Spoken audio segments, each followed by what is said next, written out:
Welcome to the show today. Today I have Samuel Steiner on the show, and he's the CEO of Renuo. And I'm very, very excited to dive into the story, hear a little bit more about what you're up to, and hear a bit more about what excites you every day. So, Samuel, thank you so much for being here, being on the show.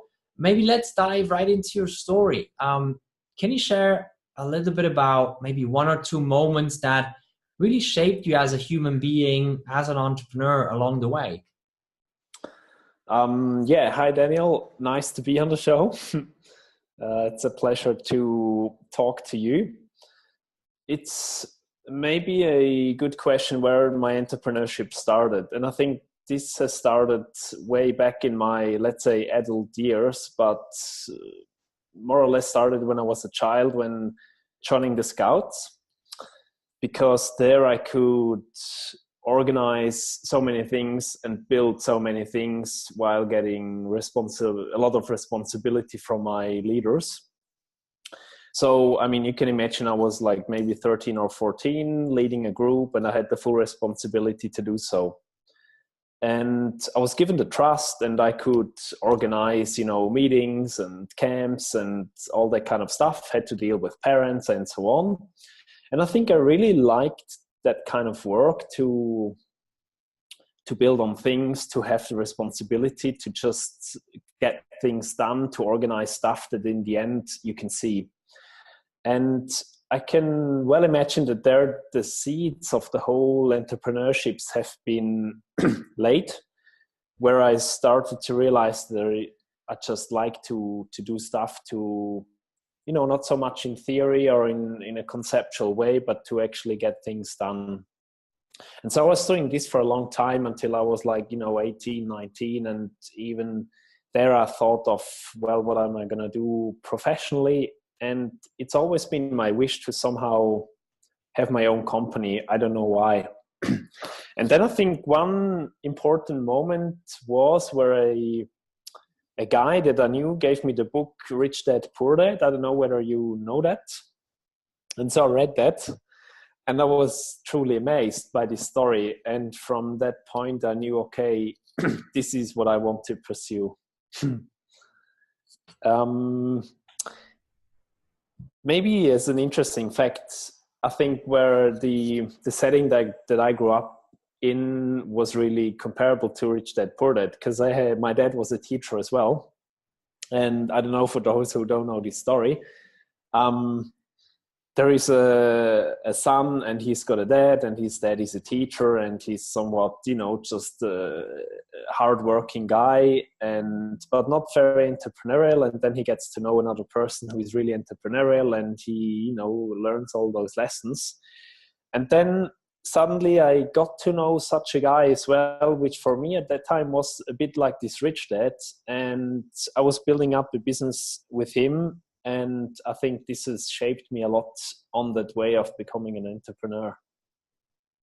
I love that. It also sort of like it goes into the next question already, that I wanted to dive into a bit. Who are some of the people that really shaped you along the way? Obviously, this guy was somebody who shaped you. Is there somebody else, or maybe can you tell us a little bit more about why that person, really shaped you? Person-wise, I think this guy was the guy who really shaped me, who taught me many lessons about, building up businesses or making ideas happen. I learned a lot of just doing things, getting things done fast, not spend too much time in conceptual way, but to just, just very simple facts as, just call up people. If you want to talk to them, just call them up. It doesn't matter whom they are. And I think you need someone to actually show you that this is working. Yes, so those were some really important lessons. However, next to those persons, I think the whole scouting thing has really shaped me, because it gave me a really good playground to see that it's nice to have, to just organize stuff, to take responsibility, to be in lead of a group, and to also be given this trust, because usually the more trust you're given, the the better you can take the responsibility, and to be capable of doing things in very early years. And this was really nice. So yes, there was this person, but then also I think the whole setting of my, let's say, free time activity has shaped me a lot. Yeah. Very interesting. So it's both the activity and also the people. Yeah, I'd say so. Yes. Yep. Okay. So I think also we may talk about this later on, maybe, but I mean, if you're in scoutism and you need to, I mean, all the people that are joining, they're there for free. I mean, the kids are, well, not for free, I mean, like voluntarily. I mean, the kids, they can leave anytime. And also once you're a leader at a bit higher state, also your leaders that you are leading, they're there in their free time. They can leave whenever. So you learn a lot about motivation and about keeping those people, because, you know, it's not like in a job where there is, you know, a relation in terms of money, or if you compare it to the army where it's just, well, you have to do it and they can use the power. No, that's not how it works. You know, you really need to take those people along. And I think it was fantastic to learn those lessons in a very early year, or yes, at a very young age. It's a very interesting setting. I think we're going to definitely go back to that in a second. But first, I want to know a bit more about the motivation, your motivation behind things. So, I mean, what is it that gets you most excited? I mean, what is it that gets you to work every day? You know, I mean, at the end of the day, we all have a choice, right? We all get to do what we do. And sometimes, yes, maybe we have to do certain things. But I think most of the time life is a choice, because we can decide, you know, to that or to do something else, as long as we live with the consequences, of course. Yes. So what is it that gets you to get up every morning, go to work, make difficult decisions and difficult choices, and make things work? First of all, I think I really agree to your saying that, you know, as a person, you have a choice what to do. I hardly believe in the lesson that, you know, either you like something or you're going to change it. But, you know, it's a no-go to just dislike it and to be grumpy all day and to not be happy with your life. I mean, you know, it's your responsibility. It's in your hands. So it's up to you what you do with it, right? I think the fact that gets me going the most in the mornings is to build up things. I really, as mentioned earlier, I really love to build up things, to work on things and make them happen. And while having an own company, you can really build or shape stuff as you want to. You know, you can wake up in the morning and think, that's a great idea. And there is no one who is going to stop you from doing things. Well, maybe there is colleagues who, you know, whom you talk to and they say, well, you're crazy, or no, that's not going to work, or, you know, this is a bad idea. Of course, I cannot just do what I want, or I don't just want to do everything on my own. But nevertheless, I mean, you're in control. It's your responsibility to do things. And, you know, if you start doing or taking actions, you can see results so fast. And this is what is really motivating me along the day. You can just, every day you see something new happening, there is new stuff arising.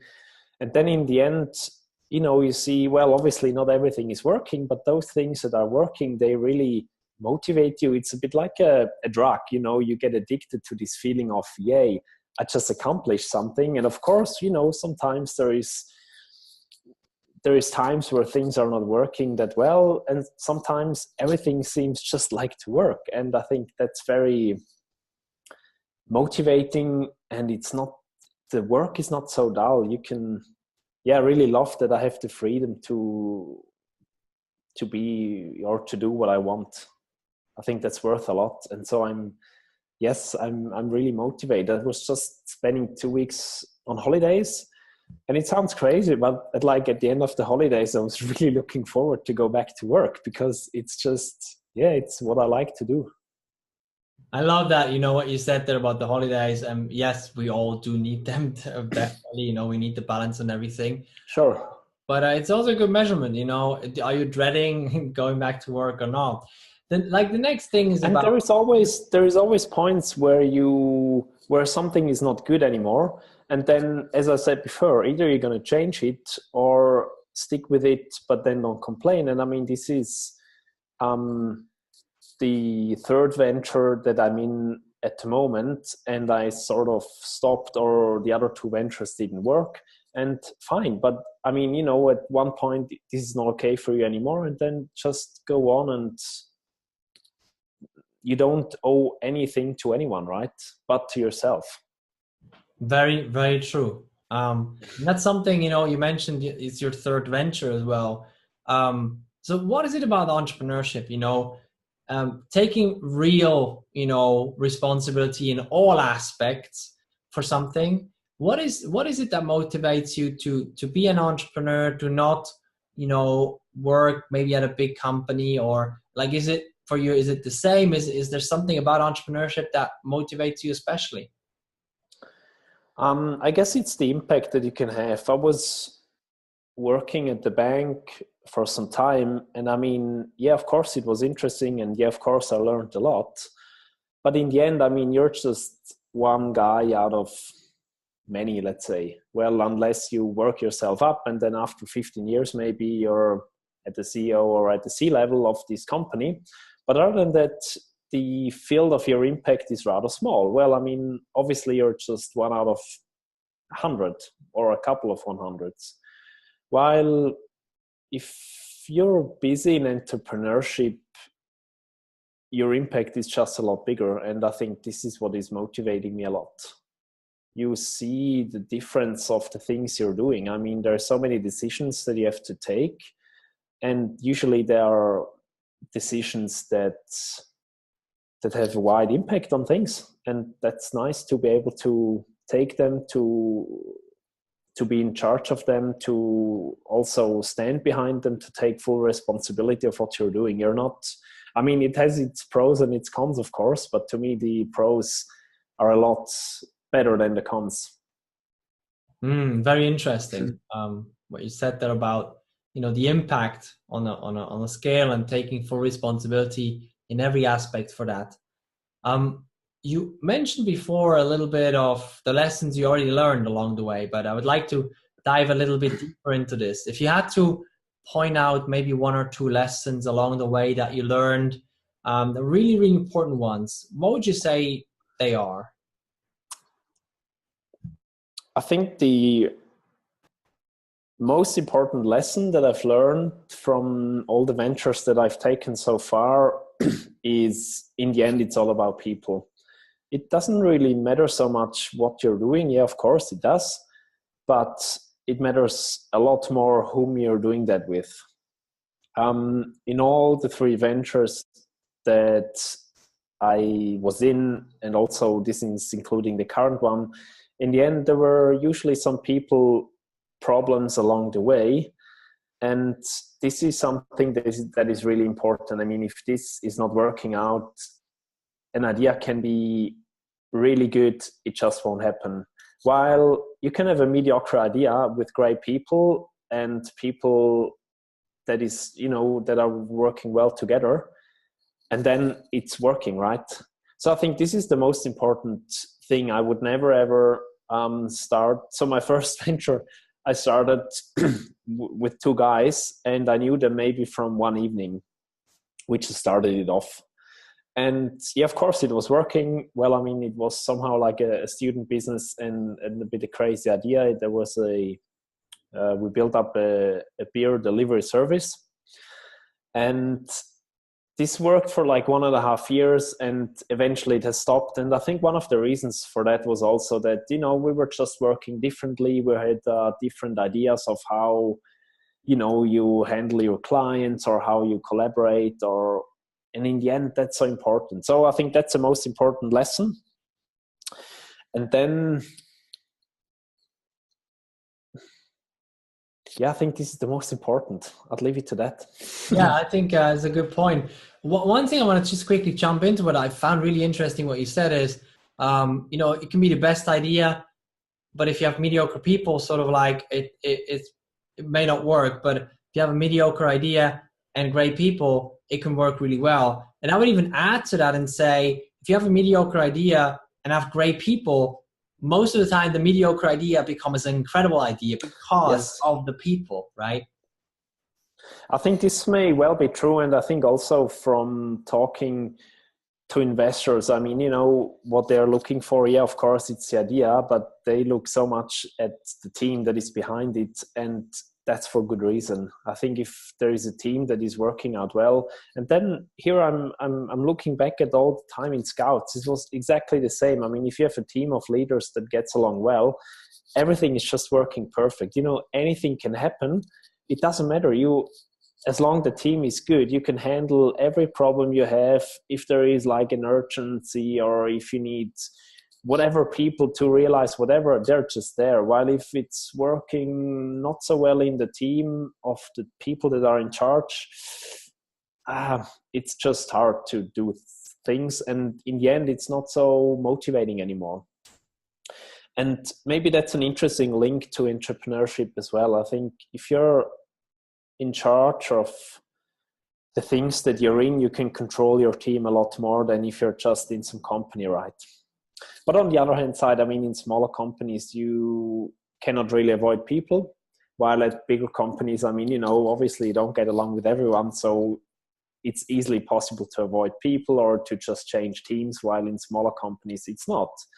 And that's why it's so important that the team is just working well. There is I think I've been talking to you about that already once we were having lunch.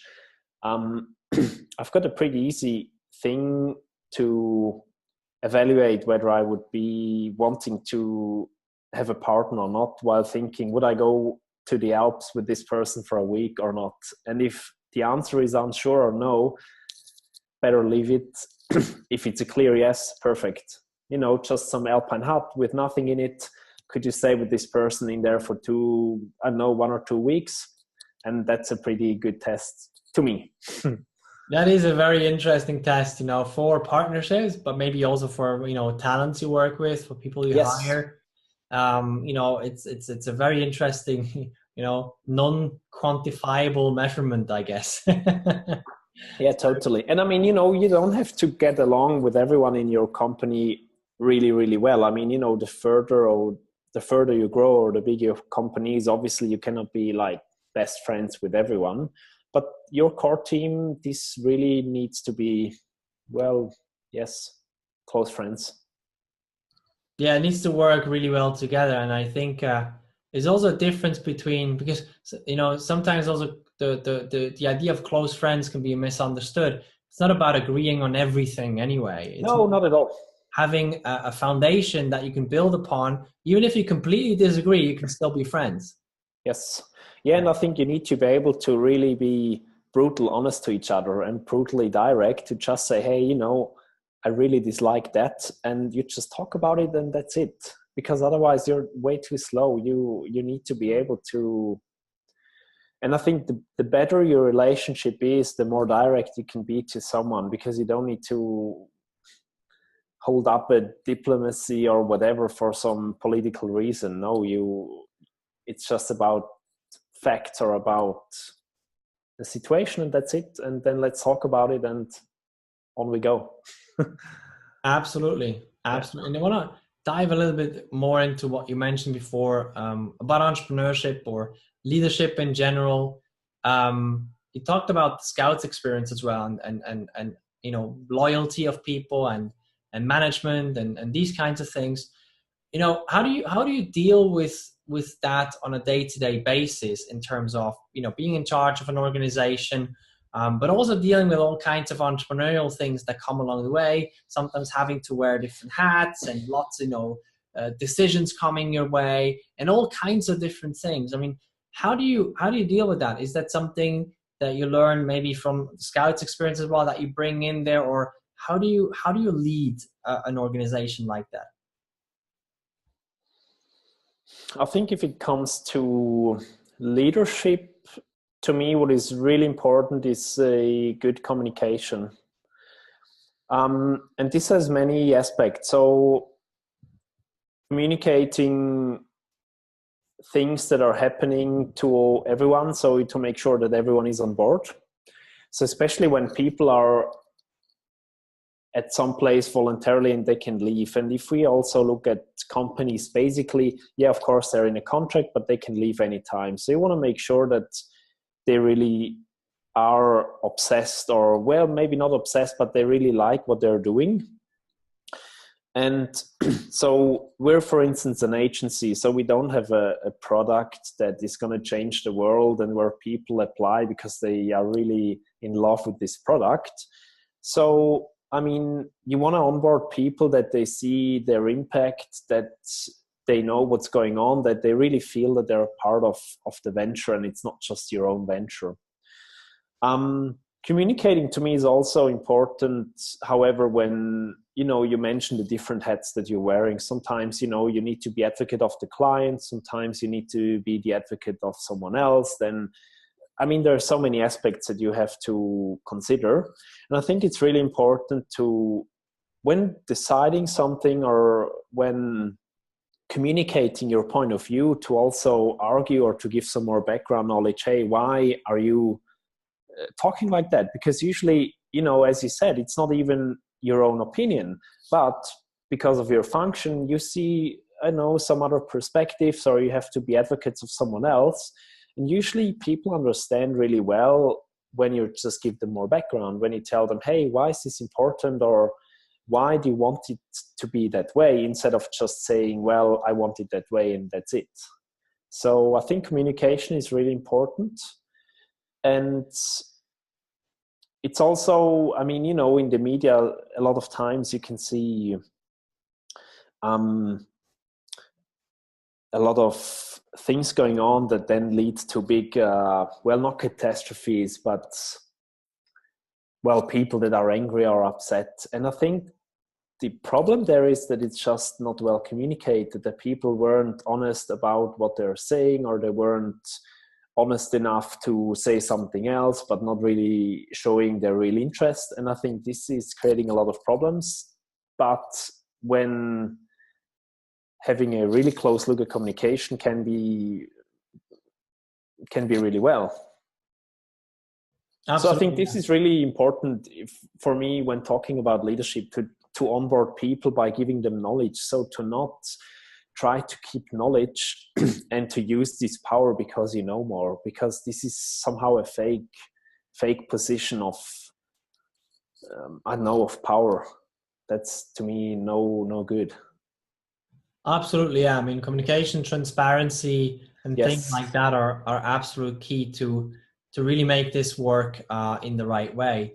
It's the same as that we were talking of before, when some things are not good, you can just talk to people. And I think you need to have a culture that allows that people, that I can talk to people really clearly, but also the other way around. So, I mean, just because I'm the CEO doesn't mean that I'm flawless. I mean, I make a lot of mistakes, and I'm really happy if then people come up to me and say, well, I didn't like that. And I really like if I get this feedback. So I think this is, have an open communication, have a transparent setting, have a setting that is somehow, an eye on eye, everyone is at its level, right? You can meet each other at a nice level, and it's not so much a hierarchic system where people are following politics or have different things on minds, and then it's just about particular interests. Absolutely, yeah. It's a very good point of view, that two-way communication there as well, having that open communication. I think it's essential because also sometimes, I think also actually very often, it's not easy for an employee to get to their boss as well and say, well, this is not really, I don't like that, or this is, I don't think this is right. Even though today you would expect this to be the norm, it's not really also. So this is a big point as well. Now, or maybe it's a norm, but just in one direction. Or maybe there is rules, but not for everyone the same. And I think this is hurting a company so much. I think you should be really clear on what your expectations is of how people behave. But then those rules also apply to everyone. It's not that, there is some rules and then some people behave differently because they can. No, that's bullshit. Absolutely, yeah. So the last point I want to dive into a little bit is a bit of an up in the clouds question. Um, so let's imagine for a second you're a magician, you get a magic wand, and you get a wish. What is something that you would wish for that could multiply your impact on the organization, the work you do, on the world, or whatever you'd wish for? Those questions I find always really difficult, like, hey, what is the wish of how you can create a better world? However, there is one thing that I once had in mind while discussing with a friend, and maybe this is not so much about how I could make a better impact, but I think this would make a better world as it.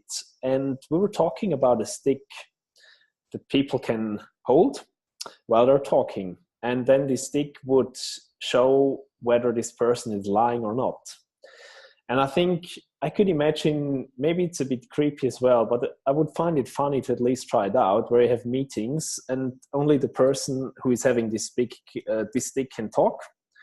And while this person is talking, the stick is just showing, maybe how nervous is someone or how nervous is someone not, I don't know, or whether this person is telling the truth or not, because it would really get rid of all the political decision making or of the particular interests that people are having, although saying something else, and it would put the focus really on the topic, on the goal that someone is having, and it would just prevent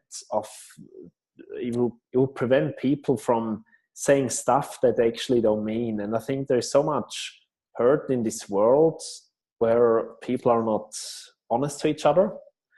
And so, yeah, I think this would be something really cool. And at the same time, it's a bit maybe a scary wish, and maybe it would also lead to another better world.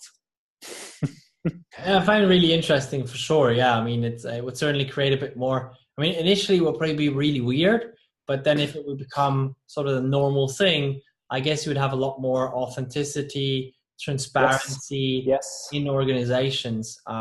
This is a really good one. I like it. Very good. So thank you so much for being on the show. I really appreciate it. We're going to link below this video to the company website, also to some of your social profiles, so people can connect and reach out and have a discussion and follow on what you're up to as well. So thank you so much for being on the show, Samuel. Thanks, Daniel. Have a good day. Ciao.